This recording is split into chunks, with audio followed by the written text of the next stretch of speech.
Today, we've got a story about an unfortunate soul who drank an entire gallon of cranberry juice. And even though we know how that story's probably going to end, we gotta hear it, right? We'll get into it in just a bit. But first, today I freaked up by telling my roommate her boyfriend can't come over anymore. So I, 22-year-old female, live with my roommate Sarah, 21-year-old female, and we've been cool for like 8 months now. Her boyfriend Jake comes over literally every single day, and I'm starting to lose my mind.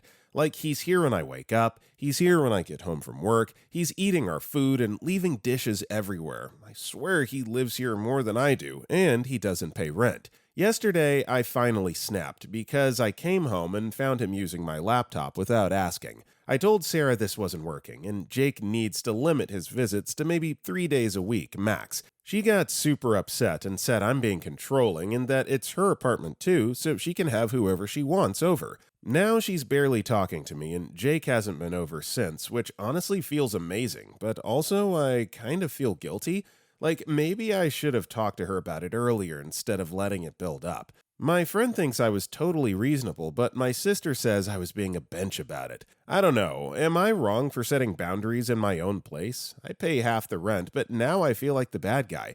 Sarah keeps giving me these looks, and the vibe is so awkward. Maybe I should have just dealt with it? I don't know, frustration's certainly warranted. It doesn't sound like he's contributing much, considering how often he's over there, leaving dishes everywhere, not helping with the cleaning, not contributing monetarily, so I get all of that. But at the same time, roommate does have a point. It's her place as well, and so she can have guests over. There just has to be some kind of common ground that surely the two of you can come to, and if not, then maybe you shouldn't be roommates anymore. Moncappy replied, "The moment he used your laptop without your express permission, kicking his butt out was the appropriate response. Until he apologizes for being such an awful guest and changes his behavior for the better, he should remain unwelcome." Also, hey everybody, my name is Brendan, and if you guys enjoy these Today I Freaked Up videos, it would be amazing if you liked the video or commented down below if you're listening to our podcast. Now then, our next story is, today I freaked up by leaving the baby monitor on during some much needed alone time. I, 32-year-old female, and my husband, 32-year-old male, have a 2.5-month-old daughter. Some context. Our daughter sleeps in a bassinet next to our bed, and I recently set up a video baby monitor pointed at said bassinet. My side of the bed is also very much in frame. My modest, religious in-laws are visiting for the week and absolutely obsessed with their granddaughter. She's a Velcro baby, wants to be held at all times, so the extra arms have been a lifesaver. We've been able to cook, clean, shower, and, exist like humans again. The freak up, after proudly showing off the new baby monitor setup, we handed our daughter off to the grandparents for some snuggles and told them we were heading to bed early.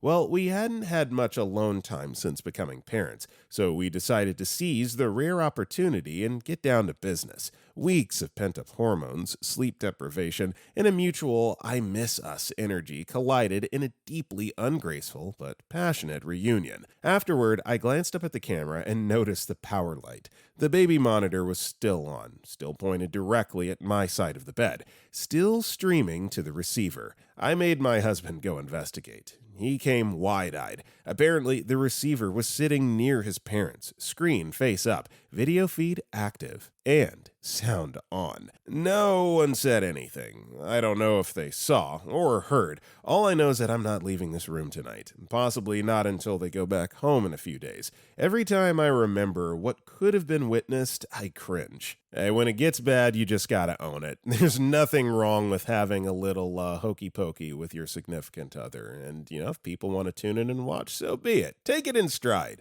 Confident Wish 555 replied, "There was a time when my husband and I had just started initiating sexy time when his dad called. Once he determined that it wasn't an emergency, my husband was trying to end the conversation, but his dad kept extending it. To encourage my husband to be more firm, I whispered for him to imagine me in a sexy red bra. Apparently, his dad went silent for a while before very hastily ending the call.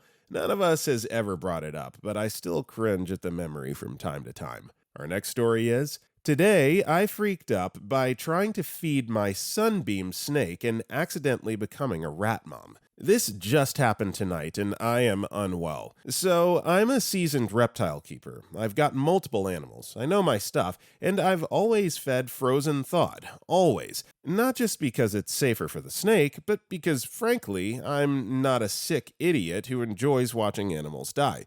I love my reptiles, but I also have a soul. So when I got my new sunbeam snake, Goblin, and was told he only takes live, I was already stressed. Tonight, I went to the shop to pick up one fuzzy rat. Hoppers were too big, so I ended up with two fuzzies in a stapled shut paper bag like I just ordered a sad meal from Hex drive-thru. I get home, I'm sweating guilt. I prep the enclosure, drop the rats in, and back away like I've just committed a war crime. Goblin doesn't even come out. He stays buried in his hide, presumably judging me from the shadows. Meanwhile, these two little albino rats are just living, sniffing around, doing rat things. They're soft. They got tiny pink hands. One of them licked me. Licked me. I sat on the floor, silently spiraling. I told myself I'd give it an hour. After an hour, Goblin still hadn't shown up, but I was on the verge of crying, so I scooped the rats out, whispered, "You're safe now," like I rescued them from a Xenian orphanage, and set them up with a janky little rat snack bistro from leftover bird food in desperation. Now they're curled up, sleeping like it's the best day of their lives. Goblin is still in hiding. I've left a frozen thought offering to maybe right my wrongs here. I'm emotionally wrecked. I guess I'm a rat mom now. Yeah, the whole live bait thing, I think there's just some kind of subconscious mental complex here that makes you think that you're murdering another animal or something. So, like, I actually, in a weird way, I kind of understand where OP's coming from here. And yeah, just become a rat mom. Great full circle moment, right? Competitive Metal 773 replied, "A couple decades ago, I owned a ball python that preferred live mice over frozen, but I would typically stun the offering first and then would leave the room, returning a little later as the meal finished. This arrangement worked fine for us, until it didn't. For whatever reason, Snack wasn't feeling it that day. I came back in and discovered, to my horror, that not only was little Mickey and Minnie not consumed, he and she had come to and must have figured out what was happening, because it was cowering in the corner, quaking in terror. I felt horrible. Next thing I knew, I was sitting there cuddling it, apologizing as tears streamed down my face. And that's how I became a mouse mom until it escaped some months later. I'm so glad to see you had success feeding Frozen. Sounds like a happy ending for everyone involved. Well, maybe except the Frozen Fuzzy." Our next story is, "Today I freaked up by leaving my fiance, who's recovering from abdominal surgery, alone in his recliner. So, my fiance had hernia repair surgery 4 years ago, and he's been home for a day and a half. Surgery went perfect. His pain is manageable. He's doing so amazing, he doesn't need too much assistance. We have his recliner set up in our bedroom, so he doesn't have to constantly be in bed. It's an old chair and needs some servicing. When you lift the feet and lean back for a full recline, occasionally the back doesn't catch and it halfway tips over. Not a big deal when you can lean up on your own. He fell asleep in his chair last night, like he often does, so I woke him to check pain levels and let him know I was running to the grocery store. I was gone almost half an hour. He texted me while I was driving home, but I don't check texts while driving. I got back to our bedroom, and he's in full turtle mode. He went to recline all the way back not long after I left. The back didn't catch. He couldn't lift himself up because his belly was split down the middle. He had tried shouting for my parents. We live with them. We're both disabled. But it was early, they weren't awake, and they both use hearing aids. He had been stuck there the entire time I was gone and was rightfully upset. I got him up easily, but by that point his pain was raging. He's not mad at me, but I've been kicking myself all day over it. Random thought here, but how is he able to text you from that position? And if he was able to get to his phone, why not just call? I don't know. Maybe I'm missing a minor detail here. Perfect Caregiver 90 replied, "This freak up is on him. It sounds like you left him secure and comfortable, but he decided to move things around knowing the risk with the chair. He got overconfident in what he was capable of, and his body reminded him of where it actually is in the healing process. It's common. Nearly every person who's gone through a major procedure has done something silly at some point. You don't need to feel guilty about this. Don't take ownership of someone else's mistake. Down that path lies madness. And OP replied to this, "Thank you, but I'm not blaming him either. We talked. It was just one of those accidents. I do agree with the first part. I figured he was going to fall right back to sleep. He had his phone, but blanked on trying to call my mom's phone, which would have woken her. This wasn't his first abdominal surgery. It's just the one that gets gone the best. We're both being a bit too lax because he doesn't have a wound vac this time.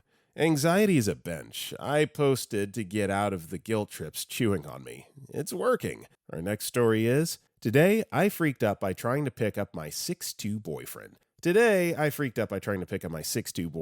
I have an absolutely awful back and a 6'2", 185 pounds boyfriend. I'm 5'1" and 110 pounds. We were messing around and he lifted me into the air and put me in air jail for being mean. Once I was released from imprisonment, I immediately attempted to do the same. I squatted and lifted him off the ground. However, in his surprise, he attempted to try and stabilize us, and I fell to the ground and totally messed up my back. Like I could not move, and he could see my spine not line up.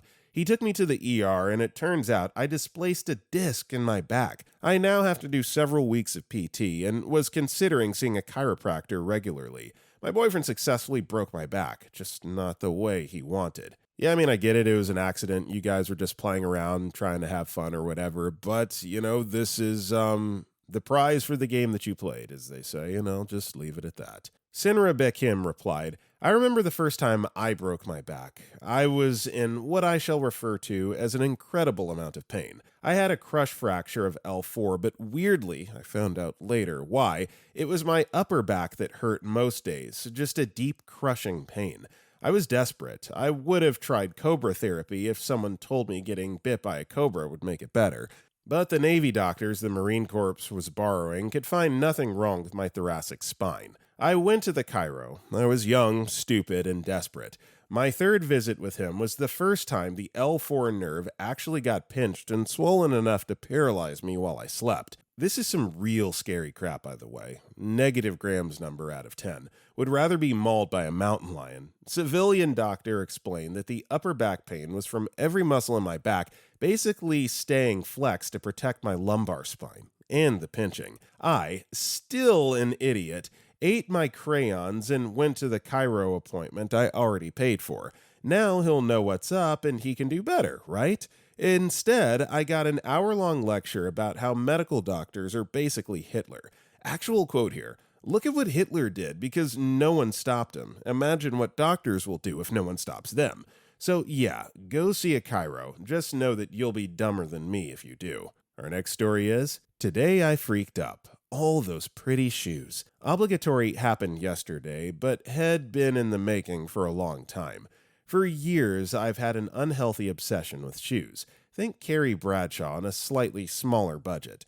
The sky-high stilettos were what I wore every day. Even in the snow, I had my heeled boots. I could drive a manual transmission in my heels. I was dedicated. I amassed such a beautiful collection over the past 20 years. Truly exquisite pieces of art. Everyone told me for years I would regret it. Everyone. Freak them. What do they know? I know my body. I know my tolerance. I know what I like. And I love my shoes and the way they make me feel. Well, for the past 10 years or so, I noticed that my toes would crunch when I walked. It got bad enough that 4 years ago, I retired my heels to more conservative boots and booties with a low heel.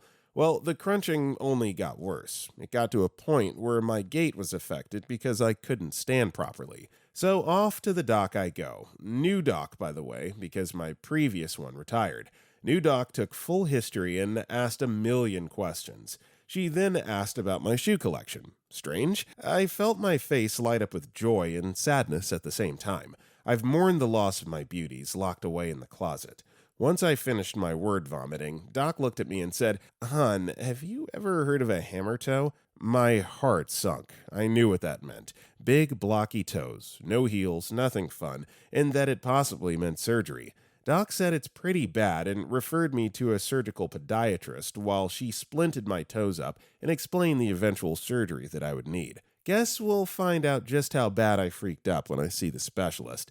It was a 20-year-long freak up in the making, but today I learned that I truly did, in fact, 100% freak up. And the worst part? They were all right. Every single one of them. I was just the idiot, albeit a dang good-looking idiot. Well, you just gotta ask yourself, was it worth it, right? This is something that you're gonna have to deal with long term, but hey, at least you look good, right? Sarkle Lemming replied, none of us gets out alive in the end. I'm hearing you had a hobby that you loved and enjoyed for 20 years, and are now experiencing some age-related consequences for that hobby. If you acquired a sports injury or hurt yourself hiking, no one would bat an eye, and people walk around every day significantly overweight and do irreversible and severe harm to their health as a consequence. And while that's not good, life is choice. Do you need to accept the consequences and modify your activity now, and maybe eat a little I told you so crow? Yes. Does it mean you're a bad person for choosing to do something you enjoy, knowing that down the road you may pay the price? I don't think so. Love, a horseback rider with a connective tissue disorder. Our next story is, today I freaked up because I wanted to crap. I had surgery yesterday and couldn't crap before, even though I already felt it. Yesterday after surgery, I had a bladder catheter, so I couldn't get up. Every time I sat up, I was dizzy too. 1 hour ago, I got rid of the catheter and went to the bathroom with the nurse. I wasn't dizzy at all, no sickness or anything. I sat down and tried to start the process. Unfortunately, due to the narcotics, it didn't work, so I started pushing harder. That's when I felt I got dizzy. I stopped, but got even dizzier, so called the nurse and used my last energy to flush and enclothe myself. She arrived just before I blacked out and started to slap my face while talking to me. Woke up on the bathroom floor on my knees, surrounded by 2 nurses and a doctor. They brought me back into bed with my wheelchair, and now I'm okay again. This is taking the phrase being full of crap to a whole nother level, isn't it? I'm glad you're okay, OP. Our next story is, today I freaked up during my son's birth. I saw all the videos in health class in middle school and high school, but I didn't think it quite prepares you for the actual moment. Also, side note, hate me in the comments if you want. Most newborns look like little wicked aliens to me until after the first few days. They're cute, but not immediately. After hours of excruciating labor and complications with the medicine and dilation, the decision was made to go ahead and do a C-section. They took my wife to prep her in the OR. A nurse got me all gowned up and escorted me in. I sat at the head of the table, comforting my wife, while the doctors worked on the other side of the curtain. Finally, it was time. The doctor asked, "Dad, do you want to stand up and see your son?" I was so excited and naively prepared for what I was about to witness. I stood, and the next 5 seconds were the longest of my life. They still had the big mouth bass fish ring opening in her stomach. My eyes followed around my wife's intestines until I realized it was the umbilical cord, with a color and veins I can't describe. Then I saw my son. My baby boy was all grayish blue, still covered and dripping in amniotic cheese. First words out of my mouth, "It's a gremlin!" The whole OR bursts out laughing, except the charge nurse. She got little man all cleaned off and brought him to Mom and set him on her chest while saying, "You're definitely going to be a mama's boy. She knows you're a sweet baby, not an evil gremlin." Yeah, so this is funny. I mean, like the whole irony of it. But yes, believe it or not, babies don't come into the world super adorable. Think about where they're coming from. Rugger Girl 13 replied, "I've had 5 babies. None of them were cute when they were born, and it takes a couple hours for the cuteness to set in. Labor with my oldest was long. He came out looking like a cone head and had bruising on his face. He looked awful.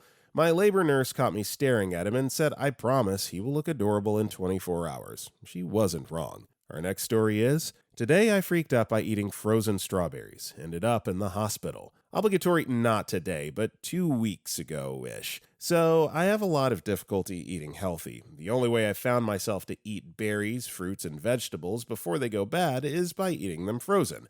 And honestly, they taste better that way. And, well, the whole strawberries are too hard to chew all at once when they're frozen, so I get them sliced. 2 weeks ago, I was happily chowing down on some frozen strawberries when I guess one ended up too far back in my mouth and I just reflexively swallowed it.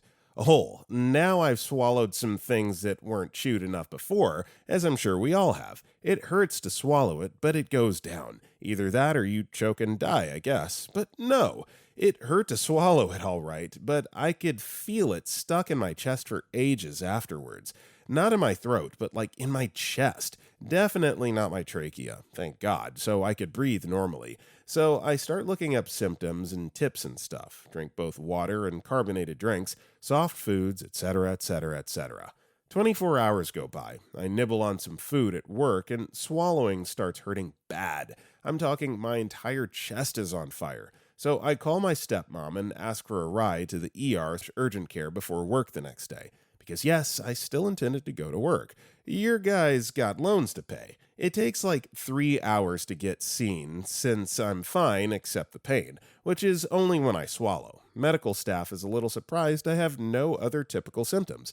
Point is, I miss my shift. My bosses are chill though. The ER doc eventually goes, yeah, this could be that the strawberry is stuck or it's just an abrasion. My gut says it's the strawberry still in there, so I insist on a scan.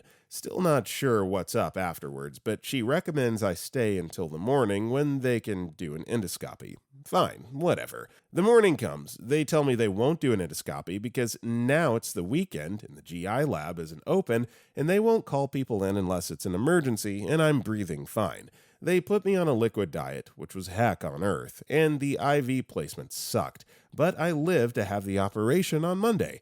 Before the operation, the new doc says he'll talk to me before they send me back to my hospital room just to discuss what exactly it was. Sick. I'm curious as heck. But the next thing I remember is waking up in my hospital bed. I'm sure he probably talked to me post-op, but I don't remember it. Still don't know if it was an abrasion from the strawberry or if it was stuck in there. Anyway, now I'm on meds for 8+ weeks. I'm sure they'll tell me what was up at my checkup, but I am low-key still suffering because it hurts to swallow still sometimes. But it's a different kind of hurt, so I guess I'm fine. And I can still sing, so that's all I care about. My coworkers have a go at me when I nibble on the strawberries we have at work, which is fun. It was a hilarious experience. ETA, I'm very aware it's probably somewhere in my paperwork. However, I'm lazy and busy. I have a follow-up with my primary care, I think literally tomorrow, that I forgot about. So I don't even need to bother my uncle to read my chart and translate it. To the person who pointed out the clinical notes as opposed to the after-visit summary, you're awesome. After work, I'll sift through the records and see if I can find anything. But I should have an update tomorrow, either from the notes or my PCP. And to the people who think it's fake, tell that to my Protonics and Carafate. This crap sucks. Why is it so chalky? Update. Not sure if this is how you do updates here. Never had to update a story, not gonna lie. Also, I'm trying to fix the formatting because it bothers me how it doesn't space out correctly. Anyway, had my primary care follow-up today. Really basic, mostly just making sure I wasn't like dying on the meds or anything. I'm fine, obs. Only like one more week of the chalky meds, thank God. On to what you all actually care about, lol. So, was the strawberry stuck in there? Drum roll, please. Yes, it was. It was just gone by the time they did the endoscopy, so I didn't get to see a photo of the culprit, but I did get to see the damage. It was clearly in my throat, long enough to cause like several canker sores. Looking at Google Photos, gross by the way, it does kind of look like frostbite. Hard to say if what they saw in the scan Friday night was inflammation or the strawberry itself since they didn't do an endoscopy till Monday. I'm not too surprised it looks the way it does though, as I get a lot of canker sores from diet or stress, or both. Hard to tell the size of the ones in my esophagus though, just from the image he showed me. Thankfully, my canker sores tend to go away within a couple weeks, even the big ones.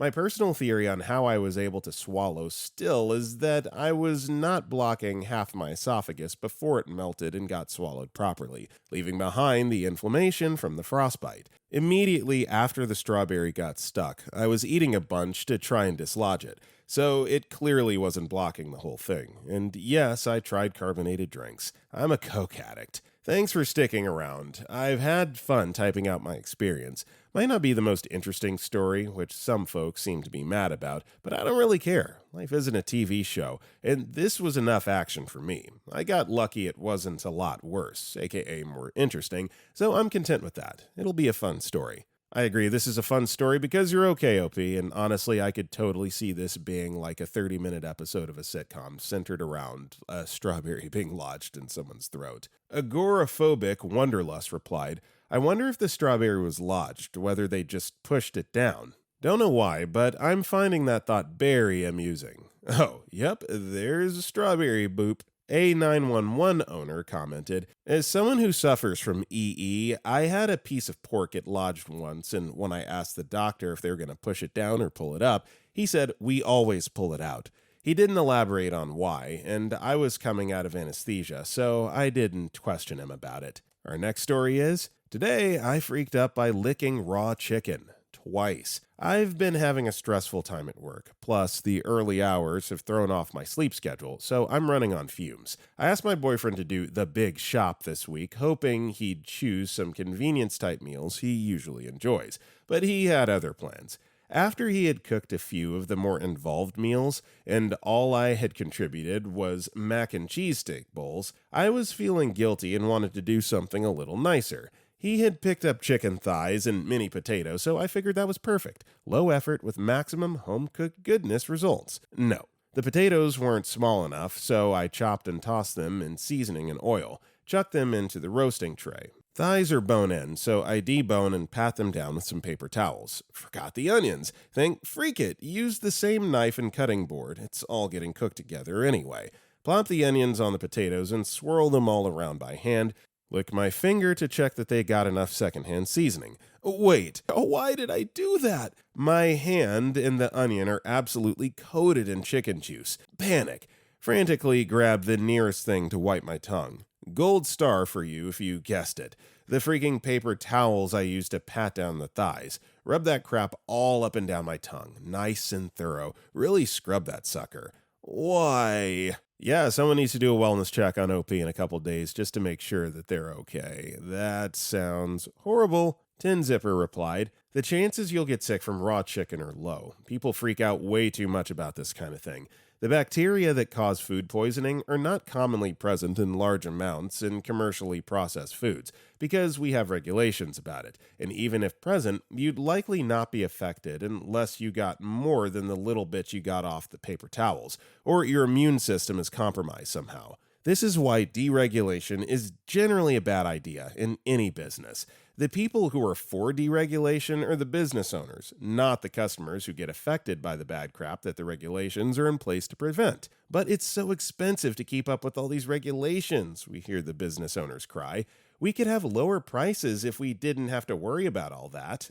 They lie, while they keep prices steady and just pocket the larger profits. Stop licking or deep-throating stuff in the kitchen, unless you're BFS nicely and has been a sweetie pie. Here Comes the Sun replies, I don't want to be an alarmist, but I'm in my 20s and got salmonella from chicken at a Michelin star restaurant. No immune systems or any real medical issues. I cannot describe to you how awful it was.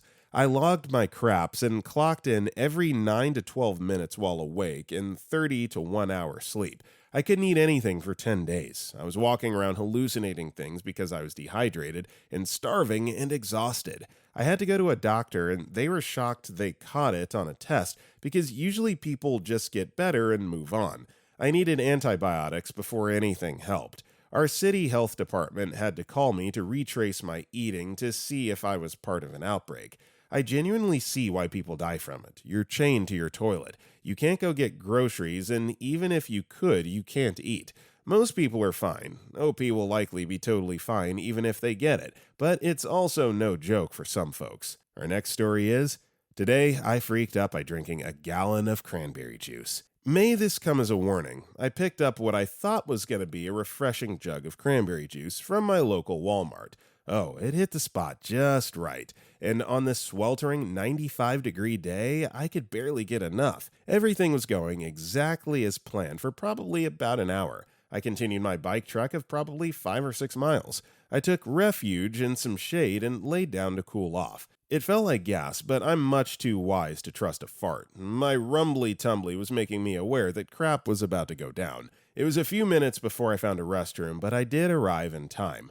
I sat there and became the ugliest fountain for probably 5 minutes, at least long enough to Google my questions about cranberry juice ingestion and confirm my fears. It's hot, I'm sweating, and I just put all my hydration in the toilet. I still had another 6 miles to go home. I was very fortunate when I stopped at the skate park and someone with a pickup truck was kind enough to run me to 4 miles I had left to get home. This honestly could have ended way worse. I'm sincerely posting this as a warning to anyone who likes cranberry juice as much as I do. Stay safe out there. Yeah, I mean, you could tell from the title exactly the direction that this tale was going to go. Just glad that you were able to get through it without any major mishaps. Miss Polytheist commented, "Oy vey, cranberry juice does not contain sorbitol. Sugar-free cranberry juice might contain sorbitol, which will indeed give you diarrhea in mass quantities. But fruit of any kind will also give you the runs if you eat or drink it in mass quantities. Anything sugar-free that isn't using stevia or monk fruit is probably using some sugar alcohol or other, which will also be problematic. Just steer clear of any sugar substitutes that end in tol. Sorbitol, maltitol, etc. You can get cranberry juice with sugar, without sugar, or any sweetener added, or with a sugar substitute added, but sorbitol isn't naturally occurring in cranberry juice." Our next story is, "Today, I freaked up by forgetting I was wearing wireless earbuds during a Teams meeting. So I, 28-year-old male, work from home. I use wireless earbuds to take calls because I hate sitting still. I like to pace around while talking, clean the kitchen, or chase my cat out of forbidden zones. Yesterday, we had a big Teams call. Cameras off. One of those quarterly strategy syncs that basically translates to a 40-minute word salad from upper management and 10 minutes of questions no one wants to ask. I had my earbuds in. I thought I was muted. Mid-call, I start cleaning, talking to my cat. 'What the heck are you doing, gremlin?' 'No, you can't eat plastic, you tiny moron.' Then I fart. Loud. Like cartoon sound effect loud. I chuckle and go, 'Jesus, that was bold of me.' That's when I hear my manager, mid-sentence, pause. Then another colleague goes, is someone not muted?' I look down at my screen. Nope, I was the audio host. Everyone heard everything. I died. Instant respawn. Left the call. Took a fake bathroom break. Later, my boss messages me. 'Great energy today.' Unalive me. Oh, this is one that you can't outrun, you can't hide from. You just gotta own it. Everybody rips loud, long, gross green ones like that every now and then, so it is what it is. Our next story is, "Today I freaked out by getting my husband excited at the wrong time. I, 38-year-old female, went away for the weekend with my husband, 38-year-old male, his brother, and sister-in-law. We had been out together and my husband and I came home first. We were just getting a few things sorted for dinner and I was in a playful mood. I got to teasing my husband a little bit, flashing him, telling him about something I thought about a woman we'd met earlier in the day. Just fun and playful. No harm done. Unfortunately, we hadn't heard his brother and his brother's wife coming in, and so they suddenly appeared in the door, offering help with my husband pitching a pretty obvious tent. We tried to act normal, and my husband shuffled over to behind the island pretty quick, but I could see him going red. I don't know if either of them noticed. My sister-in-law slightly stuttered, but that could be me overthinking. I was relieved it wasn't at a worse time, but my husband was pretty embarrassed. Yeah, I don't think anyone noticed. I mean, without having the full visual picture, I think you're just overthinking it, guilty conscience, talking, but it happens. You guys are being playful, having fun. Might I suggest compression shorts next time? RugbyFan72 replied, "I would definitely say his brother didn't notice, otherwise he would have made fun of him. Sister-in-law, who knows, but I would think she might say something to his brother after the fact, and then his brother will make fun of him." Our next story is, "Today I freaked up by trying to impress a Bumble date. Spent most of the time in the washroom. So this happened over the weekend, and I was really considering posting it, but to heck with it. Maybe sharing this with y'all can help me with coping. So I matched with this amazing girl on Bumble. PhD student, speaks 3 languages, way too good for me, but somehow she agreed to dinner at this nice Thai place I've been wanting to try. Everything's going perfectly. We're laughing, connecting, great chemistry, honestly. I'm feeling extra confident because I had a few shots, a pre-first date ritual of mine, of this Chinese whiskey my buddy got me as a birthday gift. Before leaving my apartment to calm my nerves. It was the only alcohol I had in my apartment. I don't usually drink whiskey, but beggars can't be choosers. The waiter introduced their menu and mentions their authentic spice challenge, a traditional dish that's supposedly restaurant's hottest. Now, I just got back from Phuket last month where I was crushing street food like a champ. The 4 swigs were hitting at this point, so my alcohol-fueled brain thinks this is the perfect opportunity to casually mention my travels and spice tolerance. I'll take the challenge level, I announce confidently, adding, I just got back from Thailand, so I think I can handle it. She orders something sensible. The waiter probably noticed that I was a little buzzed and actually asks if I'm sure with a smirk. I double down. The dish arrives looking innocent enough. First bite, manageable. Second bite, getting warm. Third bite, my mouth is officially on fire, but I'm committed to the bit. I'm nodding enthusiastically while sweat starts pouring down my face like I'm in a sauna. Then it happens. The combination of spice and predate whiskey hits my stomach like a chemical weapon. I excuse myself to the bathroom, thinking I just need a moment to collect myself. Boy, was I freaking wrong. What followed was 38 minutes of the most violent, explosive food poisoning of my life. I was certain it was 38 minutes because I kept looking at my phone while liquids were coming out of both my orifices, and didn't want to keep her waiting. I felt like freaking death. My anus felt like someone grinding sandpaper on the poor thing. The bathroom acoustics in this Thai joint were also apparently conveniently designed to amplify every horrific sound. I'm talking full surround sound digestive devastation while she's sitting 20 feet away. I finally come out, looking like I've been through war, to find she's already paid the check and is calling an Uber. She hands me a to-go container with my barely touched murder dish and pats my shoulder sympathetically. Maybe next time order mild, which crushed any shred of self-assurance I had. She unmatched me yesterday. I don't know why. The funniest part of this story isn't the anal explosion. It's the fact that while he was in there for 38 minutes, she just paid the check and got him a to-go box and was like, peace out, hashtag unmatched. Savage, but I love it. Okay, pause, 68,000 replied.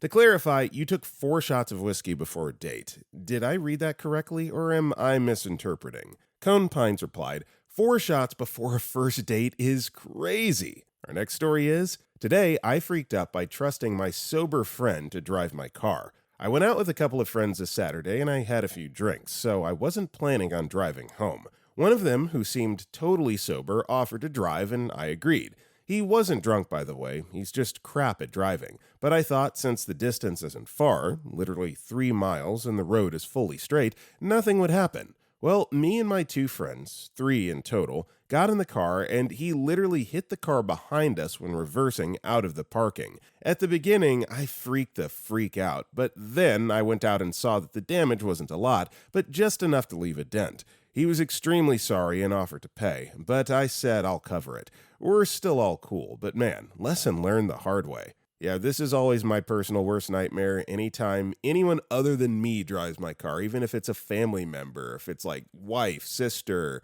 parents, whatever. I'm just like, please don't harm my baby. Own Hovercraft 425 replied, bro, that's tough, but honestly, you handled it way better than most would have. Like, yeah, he was sober, but some people just got NPC driving skills for real. At least no one got hurt, and the vibe with your friends is still chill. Next time, just call an Uber and save yourself the headache. 3 miles ain't worth a dent in a mini heart attack. Our next story is, today I freaked up by lying to restaurant staff about my grandma's ears. This is my first post on Reddit, so bear with me.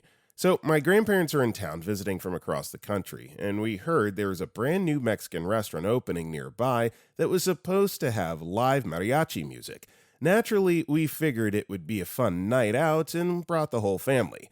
We walk in and the place is insanely loud, like full-on fiesta chaos. The mariachi band is doing their thing just a few feet from our table, and it's basically a sonic assault.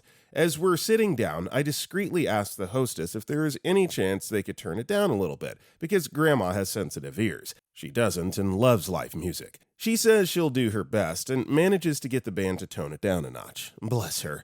But it's still loud. Here's where I freaked up. The staff, being amazing, comes over to check in with my grandma, the one I claimed had sensitive ears. And she, totally unaware of what I had said, goes, "Oh no, I'm fine. I love live music." Cue manager number 1 coming over 5 minutes later to let us know they're seating a large party next to us, and it'll probably be even louder, but different loud where people are talking. My grandma, still confused and clearly vibing, goes, "Yes, of course, we don't mind." The manager looks puzzled and gently says, "Well, I just wasn't sure because of your, sensitive ears." My grandma's like, "What? Oh no, it's great." They must have thought she was being polite because next thing we know, they reroute the big party to the other side of the restaurant, and the waitress swings by again to double check if the music's too much. Again, my grandma, clueless to my little lie, is like, "Nope, I'm loving this." I already feel so guilty for lying about this and having the amazing restaurant staff try to accommodate her. Eventually, the mariachi band packs up, but then enters band number 2. I don't know what kind of sound system they brought, but it was like being front row at a Metallica concert in a cement box. My Apple Watch literally popped up with a hearing warning. It was over 90 decibels. I also want to say I think this band did good. It was just way too loud for the size of this building. With the equipment they had, they should have been outside. I have a video. I'll link it below. I shortened it so it's just the band because I want to keep my family private. At this point, no one can hear anything. My brother was 2 chairs away from me screaming, and I had no idea. The manager runs over again, clearly mortified, apologizing for the volume. "Grandma? Oh, I love it." I'm dying inside. A poor busboy even tried to tell my boyfriend that the band wasn't permanent. It was just for the grand opening, but he couldn't hear him. So the guy turns to me. It took him 3 tries for me to make out, "It's just for tonight." So yeah, I lied about my grandma's ears, and an entire restaurant staff desperately tried to cater to a woman who's completely unbothered and absolutely thriving in the middle of a Mexican rave. I'm assuming that the fact that grandma was having so much fun here is the only thing that kept you from leaving, because I'm like, if your eardrums are in danger of bursting, get the hell out of there. But the things you do for grandma, gotta love it. Tukes1023 replied, "It wasn't until I married my wife that I noticed how loud our parties are. She's not Mexican, and it's completely foreign to her to have the band playing at your elbow when you're trying to eat. I guess I can see how that's odd now. Still, though, I'm down for it every time. Shout out to your grandma." Our next story is, "Today I freaked out by totally missing a girl flirting hard with me." Obligatory, the actual freak up didn't happen today, but I've just realized it now. A year or so ago, I was chatting with this girl off the apps. Things were going well and had been constantly talking after an amazing first date. Unfortunately, both our schedules got busy and things sort of fizzled out.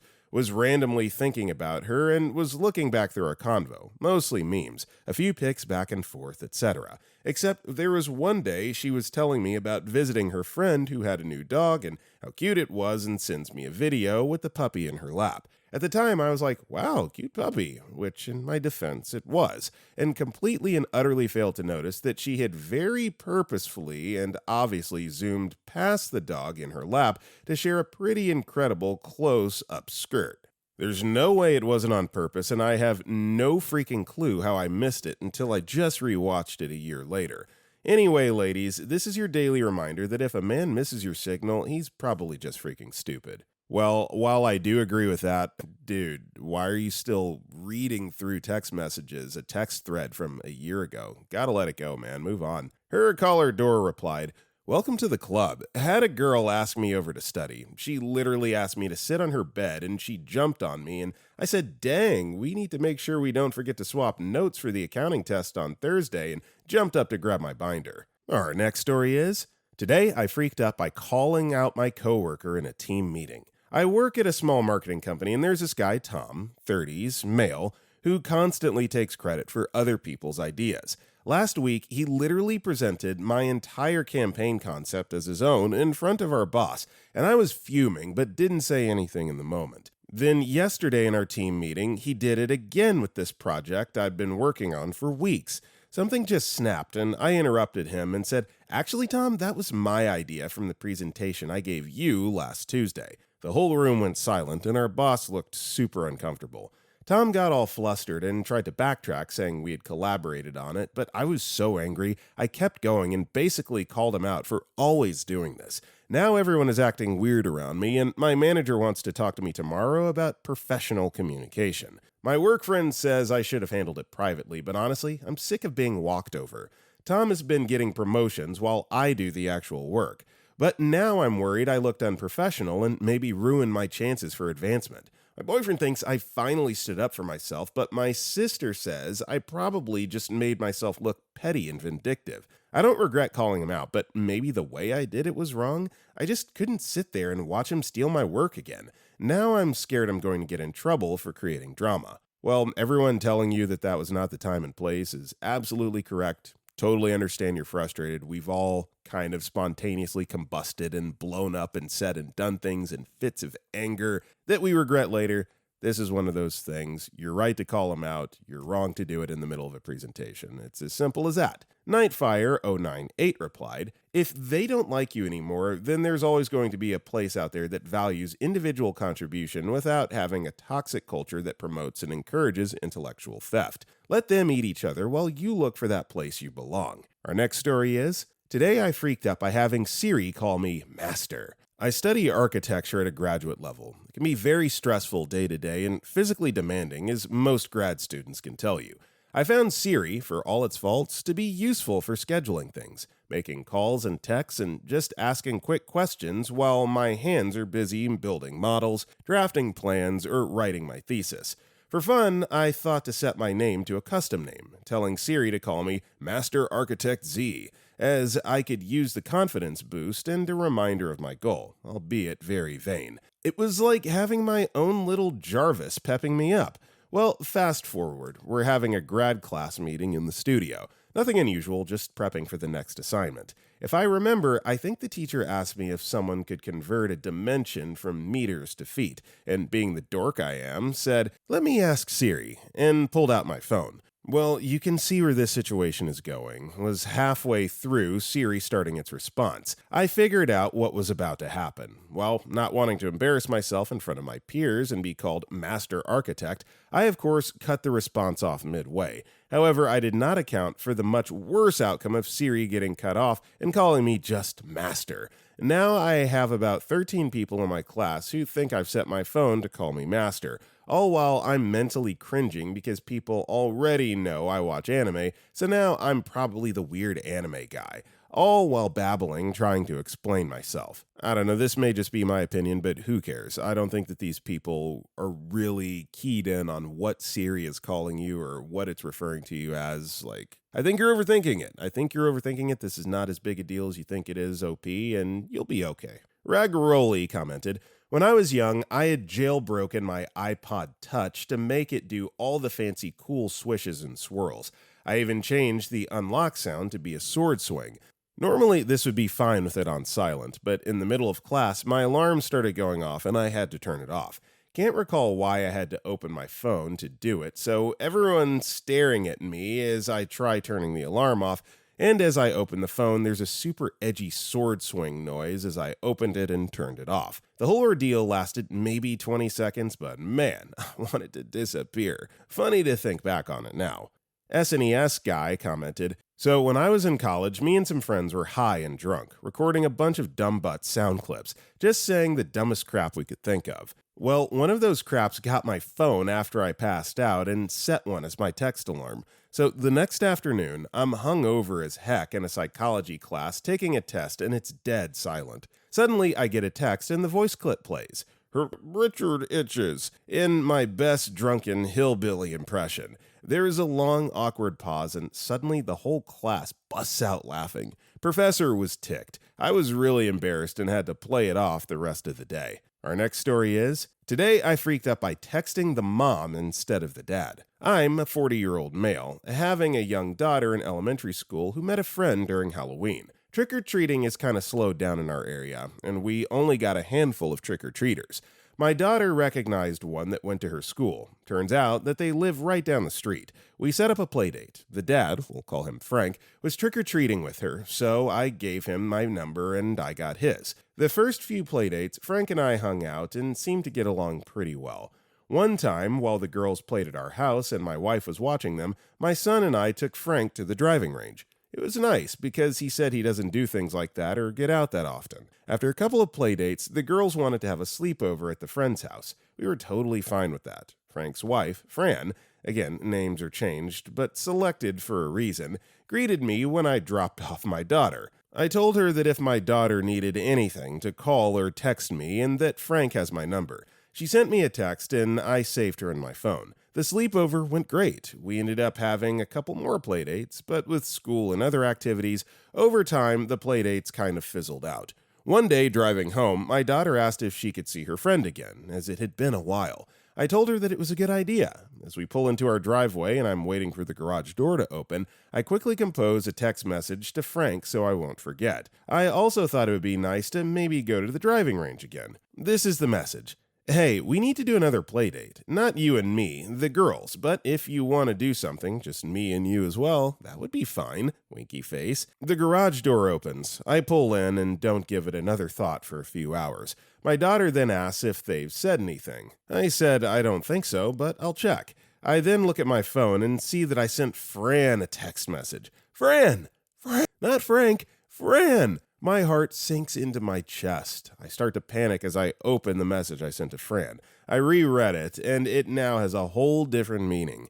The message sent to my daughter's friend's mom, Frank's wife, says, "Hey, we need to have another playdate. Not you and me, the girls. But if you want to do something, just me and you as well, that would be fine." Winky face. Winky face? I started losing it. I immediately text him that it was a mistake. I meant to send that to Frank. I was trying to be funny sending it to them, trying to hint that we could hit up the driving range again. I've always worried about being misunderstood through text messages, so I'm over-explaining a ton. They have Android, and it doesn't tell me if they've read the messages. I call her and him, mostly him. Finally, he answers. I explain to him what happens, and he says, "Oh, I'm sure it's fine. She's visiting with some friends. My wife says I need to stop and let them make the next move." I'm so embarrassed. I feel like I'm in an episode of Seinfeld. Did I just ruin one of my daughter's friendships? Edit. Made paragraphs for easier reading. Well, firstly, thank you for that edit and reformatting, making paragraphs for easier reading, as the guy that has to read all this stuff. But no, you could tell where this story was going as soon as he mentioned, like, the Frank and Fran situation. Knew that a rogue text was probably going to be sent to the wrong parent, and that's exactly what happened. It happens. It happens. We've all been there. But yeah, maybe only reserve winky faces for your significant other. Just saying. Ace Kitty Hawk replied, "Sounds like a Curb Your Enthusiasm episode, although I did once accidentally send to a colleague. I need to do the online sexual harassment training so that I can get laid, when I meant paid." Our next story is, "Today I freaked up by standing up too quickly." Today I had lunch with a friend from work. I have to preface this story with two things. I have POTS, so standing up quickly can make me pass out, and I'm currently on my period, which, since it can be quite heavy, I use both a Diva cup and period shorts. I don't know this friend outside of work, so they didn't know any of that. The restaurant was extraordinarily quiet for the day. Only 2 other tables were seated. One of said tables was a girl who seemed to be about 9 with her presumable father, and the other had 2 older dudes. Midway through the meal, I ended up getting up from the table in order to empty my Diva cup, as it had been a while. Got to the bathroom and sat on the edge of the toilet to take it out. The restaurant's bathrooms were the kind in which the door starts 2 feet off the ground. You can practically see inside of the stalls. Anyways, I stood up rather quickly to empty the cup into the toilet, and before I knew it, passed out and dropped it onto the floor. Thank the Lord I was wearing a long skirt, so I wasn't exposed publicly.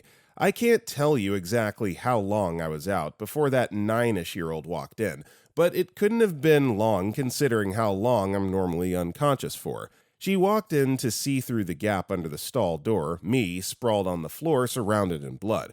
holding a cup that I guess she couldn't recognize. I was slowly coming back to my senses when I realized someone was screaming like they just witnessed a murder. Her dad came running in, and upon seeing me holding a cup on the ground while still a bit disoriented, shouted, oh God, it's an overdose!" Which, of course, made my work friend come over confused as heck. The little girl ran out panicking, and the man literally grabbed my hand and dragged me out from the stall. By that point, I was no longer holding the cup for obvious reasons. I freaked because what in the world is going on? He freaked because I apparently already felt cold, and my friend freaked because they just walked into this mess with zero context. It took a good 3 minutes for everyone to get on the same page as to what happened. Once the blood was cleaned up, I paid for my part of the bill. I got out of there so quick. My clothes still had blood on them when I had to walk home. The girl stared and looked absolutely traumatized as I left, and her father looked almost as embarrassed as I did, if that's even possible, considering quitting my job at the present. I mean, even with context, this is a pretty intense predicament to walk in on. Without it, it absolutely looks like a crime scene, so I think everyone reacted appropriately crazy here. Our next story is, today I freaked up by sending free product to influencers who just took my stuff and ran. So I'm an idiot. A few months back, I thought I'd be clever and send free samples to some smaller influences to help grow my brand. Can't afford real ads, so figured this was worth a shot. Found 12 people who seemed genuinely excited about my stuff and said they wanted to work together. Sent out packages worth like $300 total. 2 people posted. 1 actually tagged us properly. The other 10 just ghosted me. One girl literally posted about a competitor's similar product a week later using the exact same setup I suggested. Like, come on, bro. Yeah, I know, I should have had contracts or whatever, but come on, basic human decency. Lesson learned, I guess. Now I'm scared to try anything like this again. Frustration? Valid, but that's just the world that we live in, unfortunately. Kaz Roar commented, "Nah, buddy, this is how it's supposed to work. You're not compensating them for advertising your product. You're sending out free samples to people, hoping that they'll enjoy it enough to recommend it to people. In a lot of countries, there are more legal hoops to jump through if you want to be an actual quid pro quo, and a lot of viewers are going to, at the least, distrust the endorsement if that's what they're doing. If not, actively dislike your company or brand for using those tactics. It sounds like you had warped expectations of what you'd get in return, especially because suspect the price you listed is what you sell for, not the actual cost to you. This sort of promotion works because you're balancing a small inventory cost against how many orders you hope to get from whoever decides to recommend it after you impress them. But nobody with any real following is going to agree to promote your product and tell people it's good just because you send them a thing they wouldn't have bought otherwise. When influencers actually shill a product, it's because they've been paid to do it. If you're not paying them, then all you can do is hope your product genuinely impressed them enough to sincerely recommend it. BioC1 responded, "My ex used to do this stuff in the early days. Folks would just send stuff to her. The only real agreement was she mentioned it if she liked it. No one wanted you to post if you disliked the product. Maybe in this case, the product wasn't worth posting about by the folks who ghosted. We did also get a ton of stuff. Some days there were boxes and boxes of stuff to get through, and sometimes things just got lost in the shuffle." Our next story is, today I freaked up by playing tag with my 90-pound Akita. Today I freaked up by thinking I could outrun my Akita. We were playing tag at the park, the classic run away and let the dog chase me game. It was all fun and laughs until my 90-pound Akita decided to go full NFL linebacker on me. He charged straight into the back of my legs at top speed. I didn't stand a chance. I flew like a cartoon character and landed with all my weight on my right hand. The result? A fractured 5th metacarpal. Yes, I literally got fractured by my own dog. While I was groaning in pain, he was standing next to me, tongue out, tail wagging, looking extremely proud of himself. Like, "That was amazing! Want to go again?" Now I'm typing this with one hand and a lot of regret. He, on the other hand, is sleeping peacefully, probably dreaming about round 2. Moral of the story? Don't play tag with a dog that outweighs your self-preservation instinct. It doesn't sound like it, but as long as OP isn't like angry at the dog and taking it out on the dog. Lesson learned. Thank you for sharing. But yeah, this is not the dog's fault at all. Our next story is, today I freaked up by crashing my parents' car into the garage. I'm 16 and working on my permit, and today, as I usually do, I was going to drive our family to church for driving hours. I was backing out of the driveway, which is slanted downward, but there was a trash can in the way because our landscapers put it there. I had to find a way around it, but I'm not very good at reverse, so I ended up pulling further towards the house in an effort to pull out straight ahead instead of having to turn around the trash can. My mom was in the passenger seat and had different suggestions for how it should be done, but I couldn't really understand what she meant. And my way was working, it was just taking a bit. Anyway, she escalated to yelling and said that she should just drive. And in my frenzy, I got out of the car without putting the car into park. Man, am I stupid. The car proceeded to roll forward and hit the garage after I'd been out of the car for a couple of seconds. By the time I realized what was going on, it was too late. The car rolled forward and ruined the garage door. Everybody was fine and nothing was in the garage, but now the garage door replacement estimate is around $10,000. Thankfully, my parents are able to pay for it with room to spare, but man, I feel like a stupid little doofus. I don't really want to get my license anymore, or drive a car ever again. I only have $1,000 in savings, but my parents won't take it anyway. All in all, I'm just glad my parents are financially well off enough to pay for my idiocy. I feel like an awful, terrible person, and I don't really know what to do. OP, don't be so hard on yourself. It was an honest mistake. You're clearly remorseful. You've learned your lesson. I highly doubt that this is going to happen again because it clearly had such a deep impact on you. It's okay. You'll be fine. Fornicating Zebra replied, "Don't be so hard on yourself. It's a learning experience, and it was an honest mistake. Whenever something like this happens to me, I try to remember the rule of fives. In 5 hours, will you still feel bad? Most likely. In 5 days? Maybe, but not as bad. In 5 months? You might think about it, but infrequently. In 5 years? Just a story you tell. It's okay to feel bad in the short term. It shows you care and that you understand your actions can have consequences.